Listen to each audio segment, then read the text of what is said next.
조중옥 집사님이 경험하신 신바람 나는 기도응답의 간증들. 선불집사 응답받았네. 그리고 선불집사 축복받았네. 한번 들어보세요.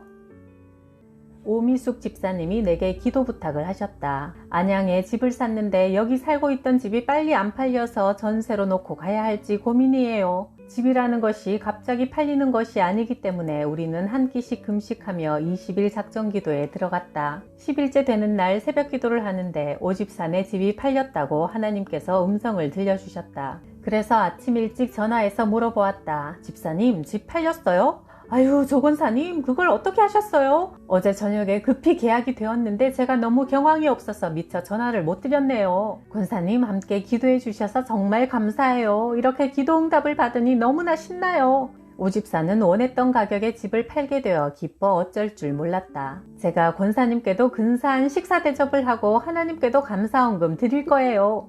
하나님은 우리가 기도할 때마다 가까이 하신다. 신명기 4장 7절. 아들은 성남고등학교 야구선수였는데 야구부에서는 의뢰 시합이 있으면 고사를 지내고 그 고사에 필요한 돈을 걷는 것이 관례처럼 되어 있었다. 아들이 고사 지낼 돈을 내지 않자 따돌림을 당했다. 아들은 야구에 흥미를 잃어 그만두겠다고 했다. 나는 아들을 프로 선수가 되게 하고 싶어 아들을 붙잡고 그만두지 말라고 통사정을 하는데 주님의 음성이 들렸다. 딸아, 어찌하여 사람에게 사정하느냐, 내게 기도해라.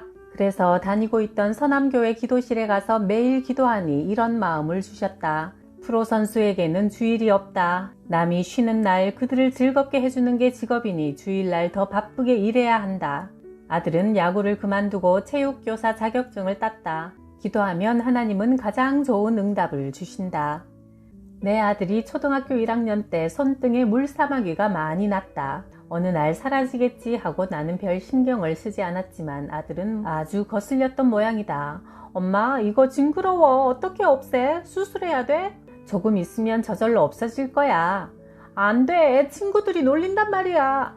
녀석의 표정을 보니 아주 심각했다. 그럼 엄마랑 같이 한 끼 금식하며 기도할까? 할 수 있겠어? 응, 할 수 있어. 아들은 아침밥을 먹지 않고 학교에 갔다. 그렇게 며칠 아침 금식을 하며 기도하던 어느 날 저녁, 아들을 목욕시키는데 다닥다닥 많이 붙어있던 물사마귀들이 후두둑 떨어져 나갔다. 손등이 거짓말처럼 깨끗해졌다. 기도의 능력을 맛본 우리 세 식구는 그날부터 가정예배를 드리기 시작했다. 사흘 금식을 하고 있을 때 사흘째 되는 날 마지막 3시간이 너무나 힘들었다. 날씨도 무더워 집 근처 삼성전자 대리점에 선풍기를 사러 갔다. 가게에 들어서자 성경구절 액자가 걸려있는 게 눈에 띄었다. 성구가 걸린 것을 보니 반가워 물었다. 교회 나가세요? 네, 집사예요. 제가 지금 사흘 금식이 2시간만 있으면 끝나니 온 김에 축복 기도를 해드릴게요. 그 가정을 위해 기도하는데 창세기 30장 30절 말씀을 주셨다. 내가 오기 전에는 외삼촌의 소유가 적더니 이제 번성하여 때를 이루었나이다. 하나님께서 내 수고를 보시고 외삼촌에게 복을 주셨나이다. 그 말씀을 전하고 선풍기를 하나 사들고 집으로 돌아왔다. 그런데 내가 다녀간 뒤 그 가게가 그날 하루 매상이 평소 한 달 매출을 다 올렸다는 것이다. 그 일이 동네에 소문이 나서 여러분이 찾아와 함께 예배도 드리고 전도하는 복된 기회가 되었다. 친척 결혼식이 있어 충남 온양에 갔다. 그 시골 동네는 미신이 아주 성한 곳이었다. 돌담에 양철 지붕을 얹은 작고 허름한 교회가 있어 반가운 마음에 들어가 보니 30대 젊은 전도사님이 맞아주었다. 대화를 나누던 중 이런 말씀을 했다. 3년 전에 번갯불에 종탑이 날아가 버려 종탑을 다시 세워달라고 기도해 왔는데 오늘 아침 보내주신다는 응답을 받았습니다. 내가 웃으며 말했다. 그러세요? 전도사님, 그럼 제가 100만원 드릴게요. 와, 제가 100만원 기도했는데 액수까지 정확하게 맞춰주시네요. 몇 달 후 다시 그곳에 갈 일이 있어 들렀더니 교회 안이 한증막처럼 뜨거워 숨이 턱턱 막혔다. 이래서야 성도님들이 어떻게 온전한 마음으로 예배를 드릴 수 있을까? 안 되겠다. 에어컨을 마련해 드려야겠구나. 그래서 260만원을 드렸더니 전도사님이 이런 말을 했다. 권사님, 시골교회 목회하기가 하도 어려워서 제가 보따리를 딱 2번 쌌었습니다. 그런데 이상하게도 제가 보따리를 싼 그날마다 집사님이 나타나 마음을 돌려주셨어요. 그래서 나는 기도하는 사람의 발걸음은 하나님께서 인도하신다는 것을 다시 한번 깨닫게 되었다. 그날 나도 기쁜 마음으로 버스를 타고 집으로 돌아오는 길에 잠깐 잠이 든 사이 엉덩이가 뜨끈하더니 평소 괴롭던 좌골 신경통이 깨끗이 나아버렸다. 에어컨 한 대 값으로 신경통을 치료받았으니 얼마나 행복한 일인가. 간증집을 내고 나자 여러 교회에서 초청하여 집회를 하러 전국을 다니던 중 오래된 차가 고장나서 발이 묶여버렸다. 대중교통을 이용하면 산골짜기 시골까지는 찾아가기 어려워 안타까운 마음으로 기도했다. 하나님, 어디든 불러주시는 곳마다 찾아가서 하나님을 전하려면 차가 꼭 필요합니다. 며칠 후 친구의 딸이 전화했다. 기도 중에 하나님께서 권사님께 마티즈 한 대를 선물해 드리라는 마음을 주셨어요. 권사님, 이 차로 집회 다니세요? 그도 넉넉지 않은 형편에 한 달에 20만원씩 할부로 사주었다. 나는 너무나 고마워. 하나님, 그 가정에 꼭 필요한 것으로 넘치게 갚아주세요. 기도드렸는데 얼마 전 기쁜 소식이 왔다. 아들이 귀한 그 집안에 아들 쌍둥이를 주셨단다. 우리의 기도에 가장 좋은 것으로 응답하시는 하나님을 어찌 사랑하지 않을 수 있겠는가. 서울 궁동 빌라에서 살 때 당시 부동산 시장이 꽁꽁 얼어붙어 매매가 전혀 없을 때였다. 나는 이사를 가고 싶어 미리 감사 예물을 들여놓고 기도했다. 아버지, 우리 집 B035 좋은 값으로 팔아주셔서 감사합니다. 1년 동안 계속 기도하며 하나님의 응답을 기다렸다. 그 무렵 CBS 새롭게 하소서 방송에 출연했다가 알게 된 오진희 집사가 기도 부탁을 해왔다. 남편이 알코올 중독으로 가정이 파탄 직전입니다. 집사님, 그럼 우리 함께 20일 작정 새벽 기도를 합시다. 각자 사는 곳에서 아침 한 끼씩 금식하며 기도해요. 네, 그러지요. 감사해요. 그래서 우리는 그날부터 함께 새벽 기도와 한 끼 금식을 시작했다. 그런데 4일이 지나자 오진희 씨는 새벽 기도와 금식을 깨뜨리고 말았다. 내게 아무 귀띔도 해주지 않았지만 새벽 기도 때 오집사 가정을 위해 기도하는데 이상하게 심장이 두근거리고 마음이 불안하며 편치가 않아 아침에 전화를 해보았다. 오집사님, 혹시 무슨 일 있어요? 그러자 그녀가 냉큼 이렇게 대답했다. 나 작정기도 깨먹었어요. 시골 시댁에 명절새로 내려갔다가 새벽 기도도 빼먹고 금식도 끝냈으니 이제 전화하지 마세요. 내가 알아서 할게요. 나는 마음이 아팠지만 혼자서 작정기도를 계속했다. 주님과 약속한 것이니 나 혼자서라도 끝까지 지키는 게 도리라 생각했기 때문이다. 오집사와 약속한 20일 작정 기도는 10월 13일 토요일 날 끝났다. 새벽 기도를 끝내고 차를 몰고 골목으로 막 진입해 들어오는데 맞은편 골목으로 빠르게 들어오는 차와 충돌할 수밖에 없는 급박한 상황이 벌어졌다. 하며 돌처럼 굳어진 순간 눈 깜짝할 사이에 천사가 나타나 내 차를 확 뒤로 끌어 잡아당기는 게 보였다. 오집사네 가정을 위해 중보 금식 기도한 것으로 내게 복을 주셨다. 기도 응답을 받을 만한 그릇이 못 될 때는 그를 위해 드린 기도의 축복이 기도자에게 다시 돌아온다는 사실을 깨달았다. 바로 그날 2시, 1년 내내 그렇게 기도해도 집 보러 오는 사람 하나 없었는데 누가 집을 보러 왔다. 그 자리에서 계약금 200만 원을 주며 쾌히 계약을 하는 게 아닌가. 중보 금식 기도가 끝난 바로 그날 1년 동안 팔지 못해 고민하던 우리 반지하 빌라가 팔린 것이다. 한 달 후 나는 안산 아파트로 이사했다. 반지하에서 살다가 새 아파트 6층에 살게 되니 숨통이 탁 터지는 듯 시원했다. 베란다 창으로 아름다운 전망을 바라볼 때마다 기도드렸다. 하나님 아버지, 감사합니다. 사람의 힘으로는 불가능한 일들을 주님께서 풀어주시는 것을 제 눈으로 봅니다. 분부만 내리십시오. 이 몸이 가루가 되어도 주님을 위해서라면 기쁘게 뛰겠습니다. 제게 베풀어 주신 은혜를 아직 하나님을 모르는 사람들과 나누게 해주세요. 1980년대 어느 날 전도사님이 집에 오셔서 말했다. 집사님, 놀라지 마세요. 기도하는데 집사님이 수갑찬 모습이 보이네요. 얼마 뒤 경찰서에서 출두 통지서를 받고 두근거리는 마음으로 찾아가니 유가증권법 사문서 위조로 구속이 되었다. 남편 도장을 허락 없이 훔쳐서 찍었다는 것이다. 딸이 다니는 부천 소사초등학교에서 내가 어머니 회장을 맡아 할 때 같은 동네 살던 부녀 회장에게 400만 원을 빌렸었고 그 후에 분명히 그 돈을 갚았는데 정에 이끌려 살다 보니 영수증을 받지 않은 것이 화근이었다. 몇 년 후 갚은 돈 400만 원을 1600만 원으로 불려서 또 갚으라고 차용증을 빌미로 소송을 걸어온 것이다. 돈을 빌릴 때 그가 차용증에 남편 도장을 찍어달라고 했고 나는 대수롭지 않게 생각하고 찍어주었다. 남편은 집을 나가 따로 살고 있을 때였다. 당시 노태우 대통령이 범죄와의 전쟁을 선포하여 죄가 있든 없든 일단 잡아놓고 보던 때라 인천교도소에 들어가게 되었다. 이 사건으로 나는 계약서를 문서로 남기는 것이 얼마나 중요한지 뼈저리게 느꼈다. 재판을 받는 중에 두 사람이 증인으로 나왔다. 내 뒤를 이어 소사초등학교 어머니 회장을 맡은 남춘희가 말했다. 조중옥의 남편이 돈 빌리는 것을 제가 직접 봤습니다. 법관이 남춘희에게 엄한 목소리로 말했다. 증인이 위증하면 위증죄로 처벌을 받게 됩니다. 그러자 직접 보았다는 주장을 더 하지 못하고 그냥 가버렸다. 얼마 뒤 그의 남편이 88 고속도로에서 쓰레기차와 부딪혀 세상을 갑자기 떠났다. 대학 동창인 조갑숙이 상대방에게 돈을 받았는지 증인으로 나왔다가 그녀도 역시 판사의 추궁에 대답을 더 하지 못하고 우물쭈물하다가 증인석을 내려가 버렸다. 그녀의 남편은 부평 삼익피아노 대리점 사장이었는데 내가 감옥에 있는 40일 동안 갑자기 신경성 질환으로 돌아가셨다. 나는 교도소에 40일 있는 동안 하루 종일 성경책만 읽었다. 재판받는 날 아침 시편 50편 15절을 읽게 되었다. 환난 날에 나를 부르라. 내가 너를 건지리니 네가 나를 영화롭게 하리라.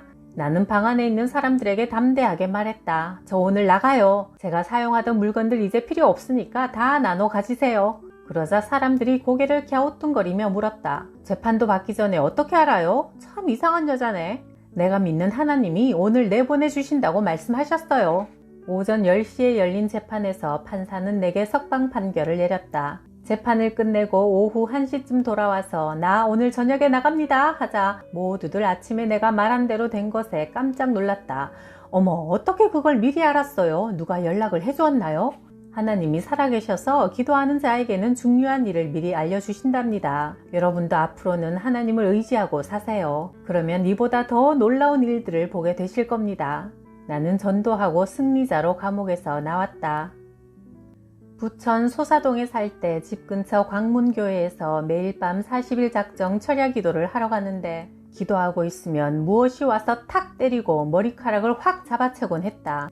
무서움을 이기려고 큰 소리로 기도하다가 잠깐 잠이 들면 또 목을 짓밟고 난리도 아니었다. 놀라서 눈을 떠보면 사방은 쥐죽은 듯 고요하기만 했다. 마침 그 교회 여집사님 한 분이 교회로 와서 기도하기에 대화를 나누었다. 그런데 저는 이 교회에서 기도만 하면 자꾸 기도를 방해하는 악령이 느껴지니 웬일일까요? 어머, 그러세요? 사실 예전에 계시던 목사님이 음란죄를 지었는데 목사님의 딸이 이 교회 안에서 강간당하고 칼에 찔려 죽는 살인극이 벌어졌어요. 교인들이 깨어서 목회자를 위해 기도하지 않으면 그런 비참한 일들이 일어날 수 있습니다. 그래서 그때부터 저도 매일 저녁에 교회에 와서 목사님과 교회를 위해 기도하지요. 그 뒤에 새로운 목사님이 오셔서 교회 이름을 새 부천교회로 바꾸고 지금은 소사에서 아름답게 성장해 가고 있다. 나는 초신자 때부터 기도 제목이 생기면 누가 가르쳐 준 것도 아니지만 먼저 감사 예물을 하나님께 드리며 기도해왔다. 그것이 하나님께 대한 내 믿음의 표현이자 아버지께 부리는 애교이기도 했다. 우리 딸이 22살이 되던 해부터 하나님 앞에 매달 감사 예물을 드리며 결혼을 위해 기도해왔다. 하나님 아버지, 우리 딸 믿음 좋은 배필을 주셔서 감사합니다. 25살에 시집 보내게 해주세요. 사위에 대한 구체적인 조건도 붙였다. 첫째, 믿음 좋은 자. 둘째, 군인이면 좋겠습니다. 내 남편이 평생 군인이었으나 장군으로 진급하지 못하고 퇴직한 것이 못내 아쉬웠기 때문이다. 그렇게 계속 기도해오던 2001년 5월 아들 현수가 입대하여 배치받은 곳이 북한 땅과 마주보는 최전방이었다. 안쓰럽고 걱정이 되어 기도할 때마다 아들의 건강을 붙들어 주시고 힘이 들 때면 주님만 의지하도록 간구했다. 어느 날 기도 중 아들이 군대 생활을 무난히 잘 하고 있는지 아들이 속한 중대의 중대장과 통화를 한번 해보고 싶은 생각이 들었다. 네, 중대장 이승철입니다. 통화가 연결되자 그는 자기 신분을 밝히며 정중히 인사했다. 안녕하세요. 수고 많으십니다. 우리 아들 성품이 좀 여리고 고운 편이라 이번 군생활 동안 강하고 남자다운 성품으로 훈련시켜주세요. 제가 중대장님을 위해서 하나님께 매일 기도할게요. 그러자 중대장이 이러는 것이다. 어머니, 저도 병사들을 위해 매일 기도하고 있습니다. 그 말을 듣는 순간 주님의 음성이 들렸다. 네 사위다. 나는 중대장의 얼굴도 보지 못했을 때다. 계속 기도만 하고 있던 1년 후 2002년 8월에 면회를 오라는 연락이 왔다. 나는 딸과 함께 아들을 면회하러 갔다. 그런데 하나님이 또 생생한 음성을 들려주셨다. 중대장 면회를 신청해라. 네 사위다. 잠시 후 중대장이 면회실로 내려왔다. 나중에 알고 보니 중대장은 통상 면회를 하지 않는단다. 뇌물을 받는 등 부조리가 있을까봐 미연에 방지하는 차원에서 단속이 엄하단다. 그런데 나는 그런 사정을 전혀 모른 채 겁도 없이 신청을 했고 그 역시 자기도 모르게 발걸음이 움직여 면회실로 내려오게 되었단다. 안녕하세요. 중대장 이승철입니다. 군복을 입은 모습이 무척 단정하고 절도 있어 보였다. 얘는 현수 누나예요. 나는 32살이라는 중대장에게 딸을 인사시킨 다음 아들에 대해 이런저런 대화를 나누었다. 중대장은 전화로 현수를 불러 함께 이야기를 나누고 나서 헤어질 때 내가 나도 모르게 불쑥 중대장에게 이런 말을 하고 말았다. 중대장님, 우리 딸 줄게요. 우리 딸이 마음에 들면 편지해요. 우리 딸은 세브란스 병원에서 일하는데 보시다시피 미스 연세라 불릴 만큼 용모도 예쁘지만 믿음은 더 신실하고 아름답답니다. 그런데 딸은 남자가 키가 작고 외모가 촌스럽다며 썩 내켜하지 않았다. 내가 봐도 영락없는 박정희 대통령을 닮긴 했다. 중대장이 추석 전에 시간이 난다는 정보를 듣고 얼마 후 나는 딸을 데리고 다시 면회를 갔다. 중대장은 2달 전에 새로 구입했다는 중형 자가용을 끌고 와서는 말했다. 장가 가려고 샀습니다. 부대 근처 찻집에 들어가 2시간 넘게 대화를 나누어 보니 어찌나 마음이 남자답고 신앙심이 좋은지 내가 홀딱 반해버렸다. 우리 딸도 마음이 열려 깔깔거리고 웃을 정도로 즐겁고 재미난 시간을 보냈다. 사실 평소 딸아이를 따라다니며 호감을 보이는 남자들이 많았고 조건이 탐나는 사람들도 있었지만 내 기도는 오직 하나였다. 하나님이 짝지어 주신 배필이 아니라면 헤어지게 해주세요. 딸과 중대장은 그 후 자연스레 데이트를 이어가더니 만난 지 100일 되는 그해 12월 14일에 결혼했다. 기도대장인 중대장 사위가 이렇게 말했다. 저도 사실 4년 동안 색식감을 놓고 기도해 왔어요. 저희 부모님이 아직 하나님을 안 믿으셔서 기도 많이 하시는 믿음 좋은 어머니를 둔 여자를 달라고 기도했는데 하나님이 응답해 주셔서 정말 기쁘고 감사해요. 우리 교회 담임 목사님이신 고훈 목사님의 주례와 군인들의 멋진 에스코트를 받으며 진행된 딸의 행복한 결혼식 날 나는 감사의 울음이 터져나왔다. 하나님, 우리 딸과 사위를 주님의 훌륭한 일꾼으로 써주세요. 하나님만 섬기는 사랑의 가정을 통해 믿음의 사람들이 구름대처럼 일어나게 해주시고 주님만이 이 가정의 주인이 되어주세요. 딸이 하나님이 짝지어 주신 배필과 결혼한 후부터 내 기도가 하나 더 늘었다. 나는 손주의 이름을 기도 중에 이 찬양이라고 지어놓고 매달 감사 예물을 드리며 건강한 아들을 주십사 기도하는데 기도할 때마다 하나님께서 손주를 주의 종으로 드리라는 마음을 주셨다. 하나님, 제 자식이라야 제 마음대로 하나님께 바치지요. 손주가 주의 종이 된다면 그보다 더 영광스럽고 기쁜 일이 없겠지만 제 마음대로 할 수 없는 일이 아닙니까?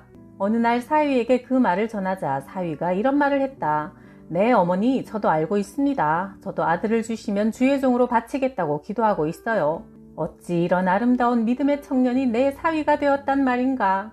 어느 날 사위한테서 전화가 왔다. 어머니, 기도 부탁 좀 드립니다. 제 이모님의 아들인 사촌 동생이 군대를 가는데 제 밑으로 오도록 기도해 주세요. 아직 하나님을 모르는 사촌 동생을 믿음으로 양육할 좋은 기회입니다. 그래, 우리 합심 기도를 시작하자. 나는 감사 예물을 드리며 이렇게 기도했다. 사촌 동생을 우리 사위 밑으로 보내주셔서 감사드립니다. 얼마 후 사위로부터 전화가 왔다.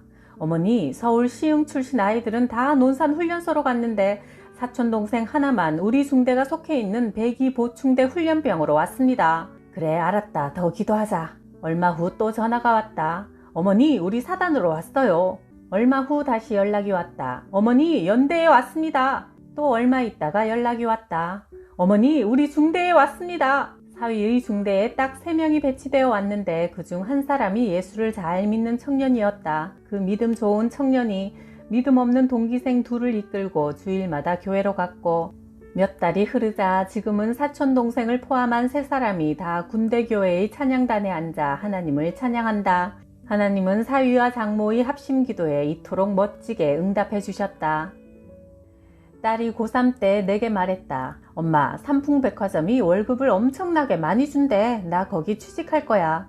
딸은 당시 고급 백화점이던 삼풍백화점에 입사 원서를 내놓고 학교 수업을 마치고 면접 보러 가기로 한 날 1시간 전 백화점 붕괴 사건이 터졌다.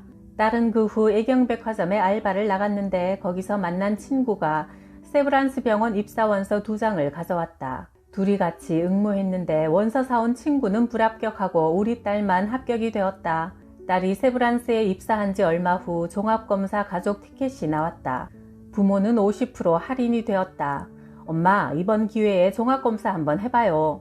뭐 특별히 아픈 데도 없는데? 미리 예방할 수 있으면 좋잖아요. 돈도 많이 안 드니까 해봐요.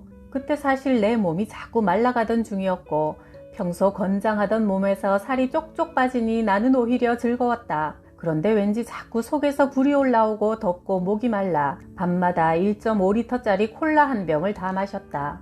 딸의 권유에 못 이겨 1997년 10월에 종합검사를 받으니 갑상선 당뇨 진단이 나왔다. 나는 그 길로 돌아와서 하나님 아버지, 갑상선 당뇨병을 치료해 주셔서 감사합니다 하고 감사 예물을 드려놓고 기도하기 시작했다. 딸 덕분에 50% 할인된 비용으로 치료를 받는 동안 담당 의사를 위해서도 매일 기도했다. 어느 날 갑상선 당뇨병이 완치되었다는 판정을 받았다.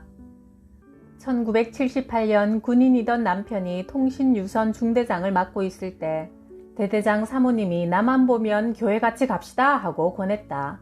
나는 그때까지 무슨 일만 있으면 무당을 찾아다니던 사람이었다.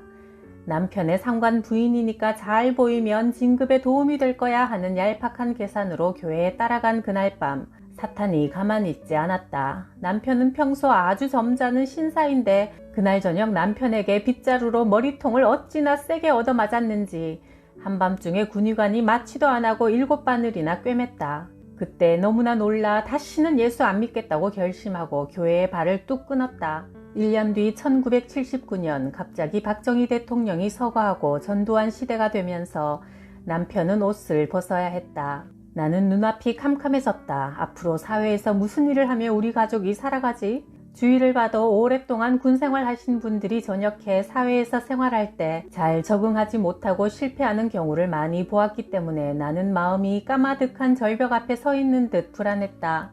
일단 남편의 퇴직금으로 부천 소사동에 집을 샀다. 당시는 부천이 개발되기 전이라 아주 시골이었다. 하루는 나무를 뜯고 있는데 어느 분이 성경 찬송가를 들고 가는 모습이 보였다. 왠지 따라서 교회 가고 싶은 마음이 생겨 말을 걸었다. 어디 가세요? 교회 가요. 어느 교회예요?